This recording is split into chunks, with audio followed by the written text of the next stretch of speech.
Regina Moraga, arqueóloga guatemalteca y chef, rescata recetas ancestrales y desentierra civilizaciones. En su cocina, al igual que en sitios arqueológicos, Regina preserva la memoria colectiva y el patrimonio de su país para construir identidad. A través de la investigación de culturas mesoamericanas y de la cerámica que dejaron como evidencia, Regina descubrió una nueva forma de ver la gastronomía. Todo tiene que ver con la gastronomía, todo lo que hacemos, incluso la tecnología que usamos, la inteligencia artificial, los viajes a la luna. Si no hubiera un excedente, las guerras son al principio pues era por dominar los medios de producción, para un excedente, porque exacto, o sea, no se hubiera podido construir nada si tú no hubieras podido alimentar a la masa poblacional que tenía que estar construyendo. Regina es pionera de la arqueogastronomía en Guatemala, una especialización de la arqueología que se concentra en estudiar la alimentación. Pero también es una cocinera tradicional reconocida que desde los libros, los mercados y los recuerdos continúa buscando los sabores de su niñez. Hoy, en Fuerza Latina, Regina Moraga nos lleva a probar los platos de nuestros ancestros y a conocer los lugares donde el pasado nos habla.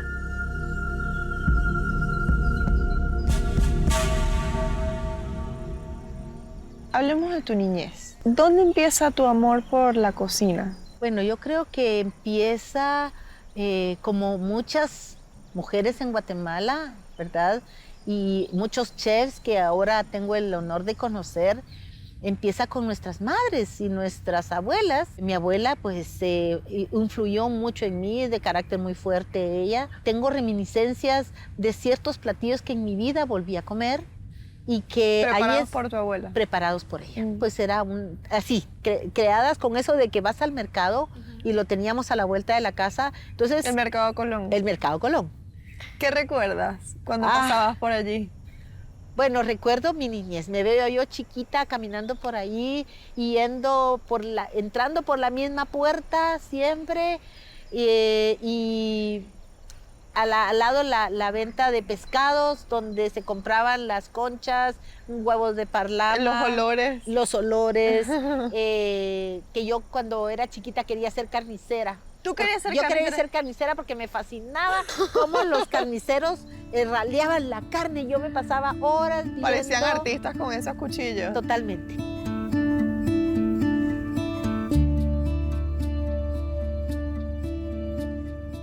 Una de las primas de mi abuela era la que tenía potrero. Entonces salías del colegio cuando eras pequeña sí, y se paraban en el potrero. Sí. Entonces pasábamos frente al potrero todos los días trayendo un quesito muy sabroso que en mi vida lo volví a comer, porque obviamente el proceso lácteo que tiene la leche actualmente ya no es como antes. Ahora ya hay mucha pasteurización, etcétera, entonces se pierde parte del sabor, ¿verdad? Pero recuerdas la temperatura, los sabores, los olores. Todo. Entonces, si tuvieras que describirlo, ¿cómo lo describirías? Cálido. Cálido. Cálido, que te abraza, no sé, te reconforta. Entonces me sacaban un vasito de aluminio y entonces iba el señor directo a la ubre de la vaca y la exprimía y entonces yo me tomaba, y lo que me fascinaba era la espuma y la tibieza de la leche, el aroma a campo. Y cuando tienes 10 años, tu madre muere. Muere mi mamá.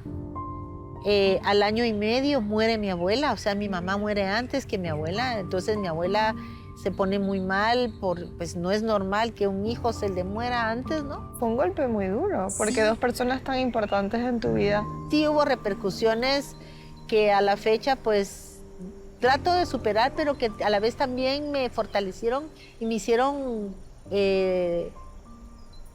hacer fuerte. Y cuando muere tu madre, entonces, ¿cómo cambia la relación con la cocina? Trato de emular algunos platillos que hacía mi mamá, unas preparaciones que hacía mi mamá. Por ejemplo, me encantaba un espinazo que es la cola del cerdo, la columna del cerdo, guisada con mil tomate, y en mi vida pude recrear ese sabor. ¿Y cómo terminas en arqueología entonces? El año en que yo salgo de bachiller, que es en el 81, ese año ya nos renovan las becas en el INCAP. Entonces me veo en la necesidad entre la espada y la pared, que ya no tengo esa oportunidad de estudio porque te daban la beca y te daban una pensión. Y entonces tengo un luzazo de que en mi infancia, en algún momento, una marca de margarina saca en el transverso del empaque Uh-huh. imágenes del Códice de Dresde. ¿Qué es el códice? El Códice de Dresde es un códice de maya, ¿verdad? Donde hay varias deidades que están sentadas de perfil, que representan al dios del comercio, que son de carácter adivinatorio, que es para las lluvias, etcétera.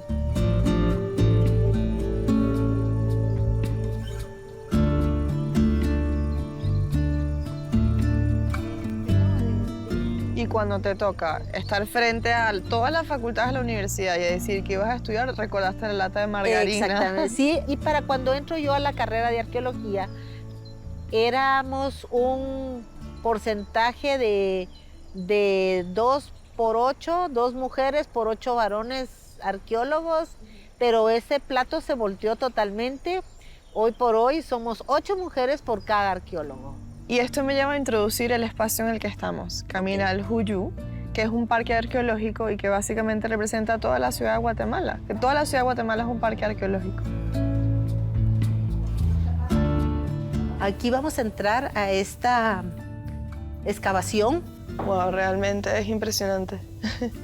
Sí. Y pensar que esto tiene, ¿qué? Como 3.000 años. Sí. Esto es como que la reserva que está intocable, porque obviamente ya se han derribado muchos montículos. El que más ha sufrido es el acueducto del Montículo de la Culebra, donde es la base también, se edifica el acueducto de Pinula, que es para la época colonial.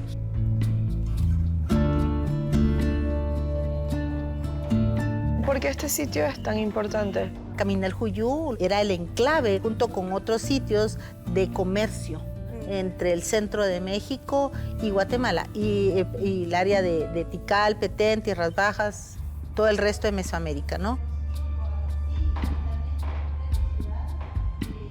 Hay algunos montículos que están dispersos todavía en la ciudad, y que cuando ya se da cuenta el gobierno y la iniciativa privada de que hay que preservar el patrimonio, ¿verdad? Queda esta área que en un inicio se le conoció como la Palangana, y bueno, ahorita ya está bien nombrado como el Parque Nacional de Caminal Juyú, que forma parte de nuestro patrimonio cultural y natural. Entonces el pasado y el presente conviviendo. Así es.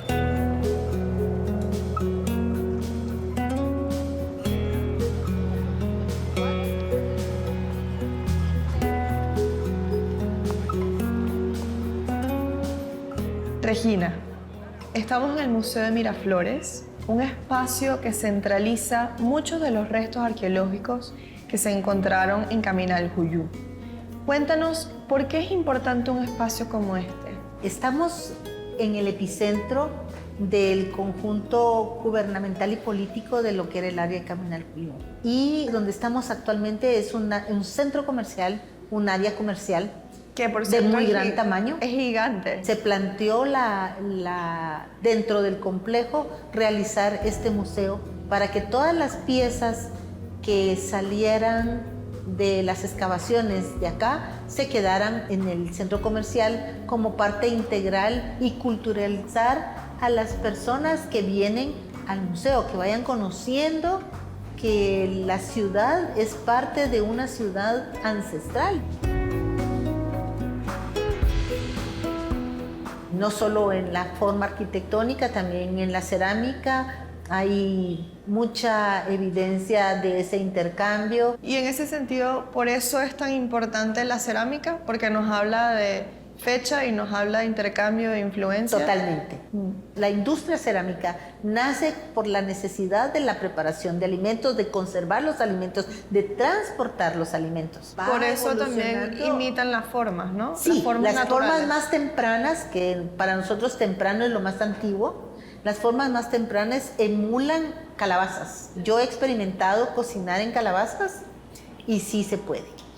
Hay cierto tipo de calabaza que soporta las temperaturas, otras que pueden ser horneadas y otras que pueden ser expuestas a la llama directa. La usaban como cantimploras y lo que les explicaba pues es que el hombre es un ente que aprende de la observación y lo pone en práctica. En determinado momento de su edad primitiva se dio cuenta de que comió alguna fruta, alguna calabaza, la comió, la dejó, cayó agua y se dio cuenta que quedó depositada y que podía depositar cosas. O sea, eso es simple lógica, ¿no?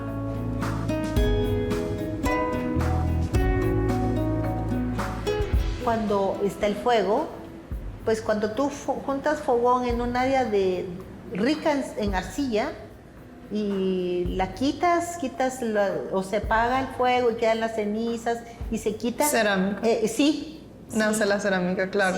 Sí. Claro. Y eso lo podemos ver realmente en muchos de los canales que se encuentran en diferentes zonas de Caminalcuyú. Hoy realizas arqueología urbana en la ciudad de Guatemala. Le pusimos arqueología urbana porque la ciudad está sobre el sitio de Caminalcuyú. Y aunque ya hay sitios que no hay tanta evidencia prehispánica, hay evidencia de otras temporalidades como la independentista, como la Art Nouveau, que encontramos en la zona 10, ¿verdad? Entonces la arqueología no tiene que ser sobre civilizaciones de más de 1000 años. No, porque tú aprendes de las sociedades a través de tus restos materiales. Y hablando de lo central que es el alimento para las civilizaciones, vayamos al mercado para entender qué se consumía en Guatemala y qué se consume hoy. Y también para ver qué nos vas a preparar.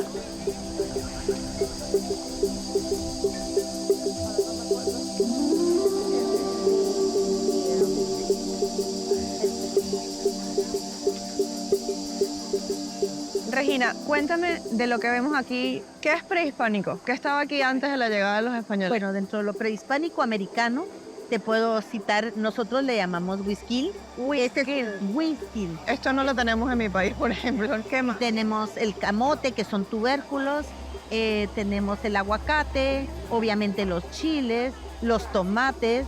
Los tomates son americanos. Son americanos, completamente. Es decir, que ni las manzanas, ni los cambures, ni los plátanos, ni el tamarindo, nada de eso es americano. No. Las manzanas no. Los bananos y las variedades como el plátano tampoco, los higos, la cebolla, el ajo, la canela. Nada de eso es americano. No, el limón tampoco. La gastronomía tradicional actual es ese origen que se da con esa fusión y que da como resultado un sincretismo cultural. Claro. Y da como nacimiento una nueva gastronomía. Una nueva que se gastronomía. fusiona con lo ancestral y lo que viene importado de Europa.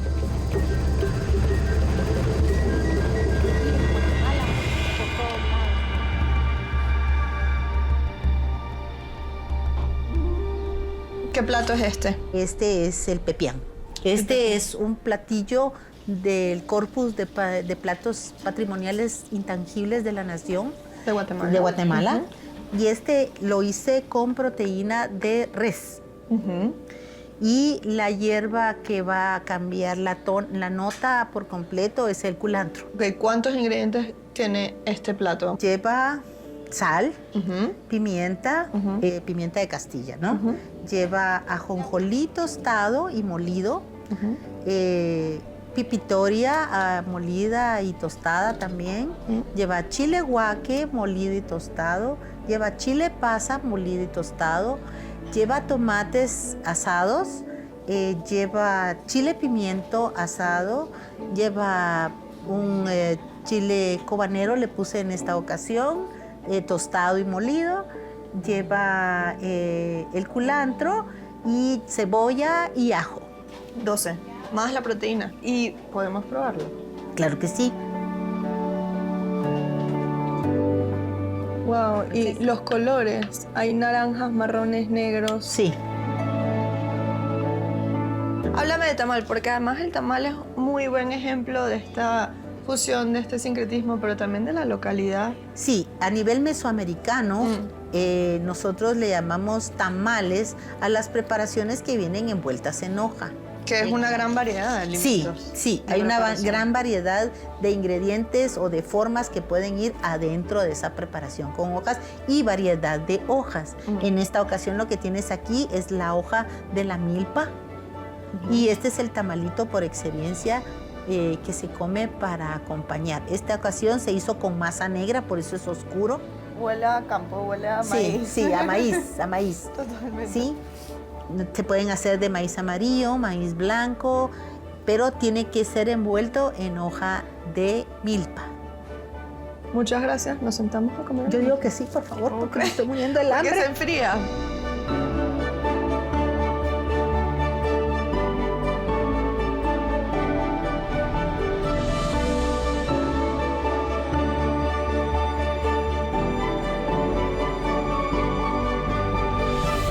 Regina, en 2012, cuando se gradúa tu segundo hijo, decides regresar a estudiar y estudias una licenciatura en Administración Gastronómica. Así es. Cuéntanos por qué decides regresar a la escuela a los 50 años y por qué gastronomía. Toda mi vida he cocinado. Creo que es una forma buena de tecnificarme y de lograr un respaldo ante mi cocina. Claro, y cuando tecnificas todo ese conocimiento, empiezas a identificar vínculos entre la gastronomía y la arqueología. Totalmente. Cuéntanos un poco sobre esos vínculos, cuáles eran y cómo los empiezas a detectar. Bueno, el primer vínculo que hago es con la reminiscencia, con buscar esos sabores que habíamos hablado en algún momento de mi infancia. Empieza con mi familia y luego va avanzando a medida que yo voy entendiendo esas técnicas, más que todo los métodos de cocción, los voy vinculando y los instrumentos y los utensilios.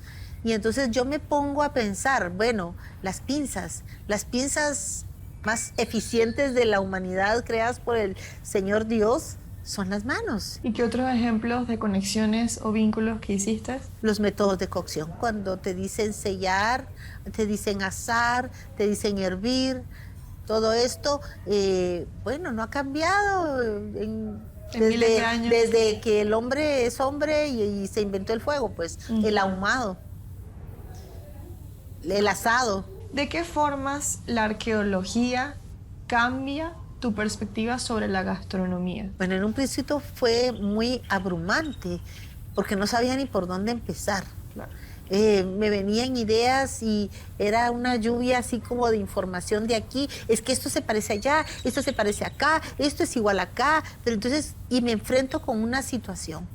¿Cómo confrontar a una tradición, un país con tradiciones arraigadas, y empezarles a cambiar ese chip, Esa forma de verlo que tanto es ancestral, que a empezarles a educar que no todos los ingredientes son nuestros, que los hayamos adoptado y que hayan sido esa adopción y esa fusión de las dos culturas, da un sincretismo como consecuencia de una cultura nueva.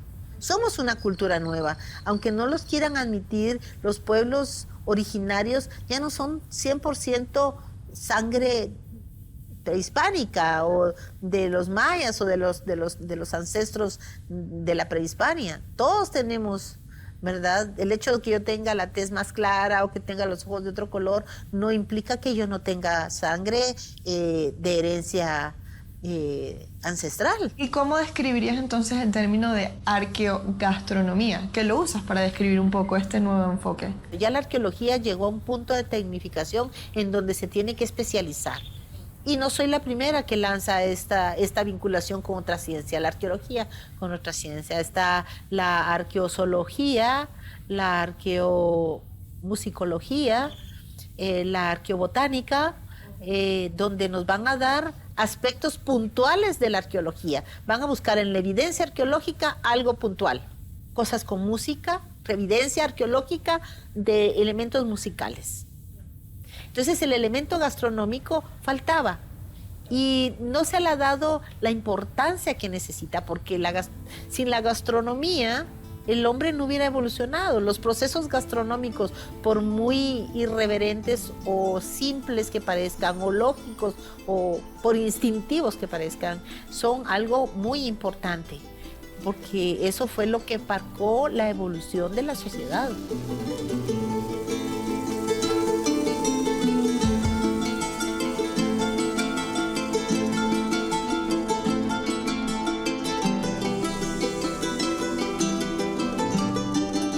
Pero si la cocina tradicional es una cocina lenta, pausada, que requiere tanto tiempo, ¿cómo la reconciliamos con los tiempos y la inmediatez de hoy? ¿Sobrevivirá la cocina tradicional? Ese es el desafío. Ese verdaderamente es el desafío. De lograr de que los jóvenes también tengan ese momento de stand-by.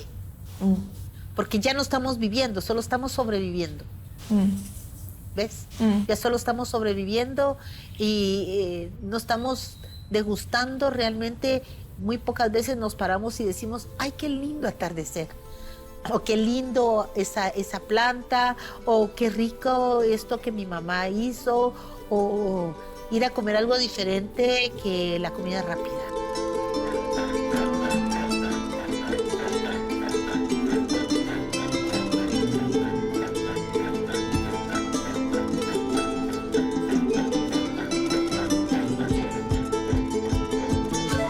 Bueno, uno de los aprendizajes, de los cambios de paradigma que me llevo por haber pasado estos días contigo es entender que un plato cuenta una historia de comercio, de guerras, de clima, de desastres naturales, de moda, de cultura. Un plato es la historia de un país. Totalmente. Y lo vemos en las comunidades migrantes en todo el mundo. Buscan llegar a casa o regresar a casa a través de la comida. Así es. Que no solo te transportan emocionalmente, sino físicamente, y te posicionan en una época, te trasladan al pasado. O sea, es una máquina del tiempo que te lleva a recordar un platillo. Decía, yo no he probado esto, o cuando pruebas algo me recuerda lo que probé en Guatemala, por ejemplo. Claro, ¿sí? claro. O los sabores de Guatemala son muy peculiares.